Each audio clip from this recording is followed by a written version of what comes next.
Support for Ukraine goes beyond weapons and sanctions. Foreign volunteers from multiple countries are fighting on Ukraine's side. Among the better-known units are the Belarusian Regiment, named after Kastis Kalinowski, the Russian Volunteer Corps, and the Legion Freedom of Russia. There are also the International Legion, Chechen units, and the Georgian Legion. In addition, many volunteers come from countries far from the fighting, educated professionals who could be living safe, comfortable lives at home. Despite their distance from the conflict, they are serving in the armed forces of Ukraine under Ukrainian command. Why are they here? What does Ukraine mean to them? And what do they believe Western countries should do to stop the greatest bloodshed of the 21st century? We spoke with 3 such volunteers, a German, an American, and a Frenchman, all serving in the drone systems unit of the 41st Separate Mechanized Brigade. We are at the unit's training center. He does not hide his face. His call sign is Opa, short for Grandpa.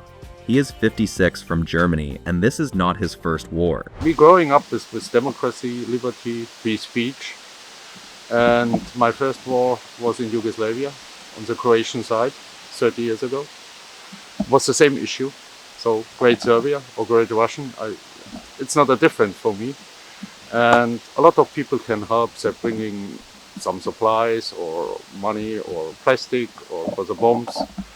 And my education is army, so my whole life I'm army and security, and that's the way I can help. The Serbs want to have back the Yugoslavian state. Putin want to have back the Soviets. So where's the difference? And the Serbs and the Soviets was always friends. So it was a lot of Russians. There was army, but they say they are not army and help the Serbs in this time. Opa holds 3 degrees and is a trained explosives expert. In this unit, he manages detonation systems, testing new ways to arm a drone's charge, even when it is on the ground. So the first year I was infantry in a special group. It was good. So first in the attack and this was Zaporizhzhia region. And then on Bakhmut I was EOD. I trained some people on EOD. I was 8 years German army engineer, so trained on explosives. I have the improvement to make explosives alone. And then comes the drone. So, and I like to learn and to help where it's possible. And it's not too much. It's a lot of engineers, sappers, and this here, but on explosives to build bombs or something, it's not too much people here. His says his family knows where he is. His mother disapproves, but he remains committed. He has been in Ukraine since the first day of the full-scale invasion and believes that stopping Russia here is crucial to keeping the war from coming to Europe. When we don't stop the Russian in Ukraine, so we don't get back all the territory. It's not possible. That's the point. But it gives a win situation. He don't gets this what he really wants, the whole Ukraine. And you have a part, it's free. But they need help from Europe, they need help from America. When they don't do it, in the moment it's cheap. They mean it's expensive. But when the Russian stands on the Polish border, and you have the Belarusians, you have Lithuania and this, he said, okay, one time works, why not a second time on Lithuania or Estonia or whatever? Then it's more expensive and you need more protection. And the funny thing is, the price is cheap, they don't send people here. The Ukrainians are dying for Europe. And not, they only must send weapons. Where's the fucking problem? A similar motivation drives his colleague, a 29-year-old American with the call sign Denver. He arrived from Colorado on the first day of the full-scale invasion. Well, during the Budapest Memorandum, we made some promises, and I knew about that prior to coming here. I made some promises, and we haven't really kept these promises. And we're NATO, we're allies. We're supposed to protect our allies, and we're not doing that, so that's why I'm here. He didn't stop with Crimea, he kept pushing more and more. So yeah, absolutely, I think he's not going to stop at Ukraine. So, I mean, Western countries have to see that, and they have to realize there's, that's happened before and it will happen again. Denver attempted to join the U.S. Army, but was not accepted. When he saw footage of destroyed Ukrainian cities in spring 2022, he decided he could not remain on the sidelines. I came here because I saw what was going to happen. I heard all the reports on the news, and I thought to myself, I can either sit on the couch and not do anything or go do something about it. And so I decided to come here. How long have you been there? Let's see. I've been here, I think I arrived in Kyiv in March 2022. And I've been fighting off and on ever since. Got wounded twice, so I had to take a little bit of break times after that. But yeah, I've been here ever since then, just fighting. Now I'm back again. Where did you get wounded? I got wounded, first time I got wounded in the Kharkiv offensive in 2022 near Izium in the Karpatska Siege.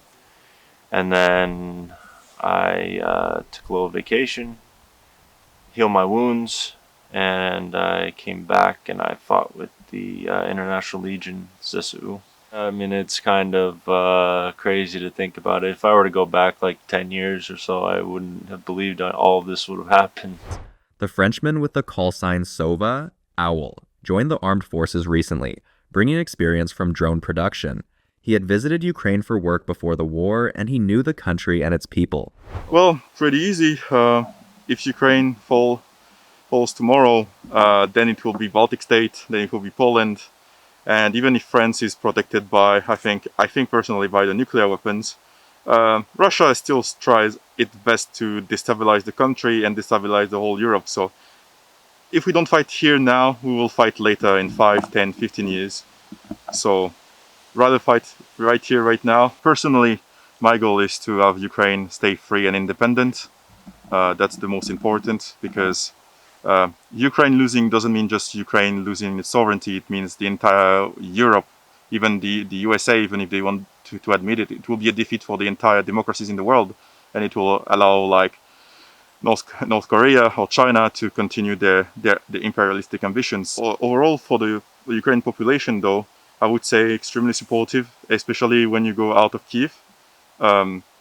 If people see that you're military, or they just say thank you, they offer you free meals, or for example for the taxi, when I have to go some military papers, they're like, oh, you go there, like, you don't pay the taxi, it's on us, like, thank you so much for what you do. I knew Ukraine before because I used to work in Ukraine also, so I knew Ukraine before the war, and yeah, it helped coming here because I know the country, I know its people, and I admire their bravery against all odds.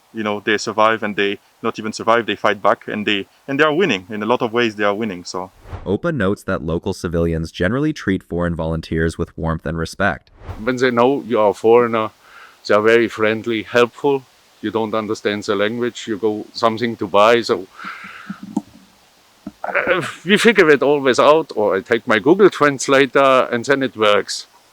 So it's sometimes a little bit difficult. Google, it's not so fit on Ukrainian language, so sometimes I must take it on Russians and it's more understandable, so Google makes a better translation. But yeah, I have neighbors, she have a birthday party, they invite me to come to the party and everything, so nice neighborhood. It was in Kharkiv, when I was in Kharkiv. I can say, yeah, you have some old people, they are not so happy on this war, what I said before, Soviet times, and this, it's normal. Yeah, and on the soldiers you always find a way, so it's easier with the signs, so it's a little bit international, oh, go this way or this way. Each volunteer is convinced that Ukraine's defense is central to Europe's security. They say Western countries can and must do more. He didn't stop with Crimea, he kept pushing more and more. So yeah, absolutely, I think he's not going to stop at Ukraine. So, I mean, Western countries have to see that, and they have to realize there's,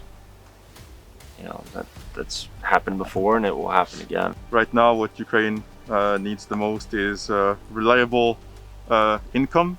Like a lot of money for the industry, reliable partners, for example, for the defense industries and stuff. But I also think that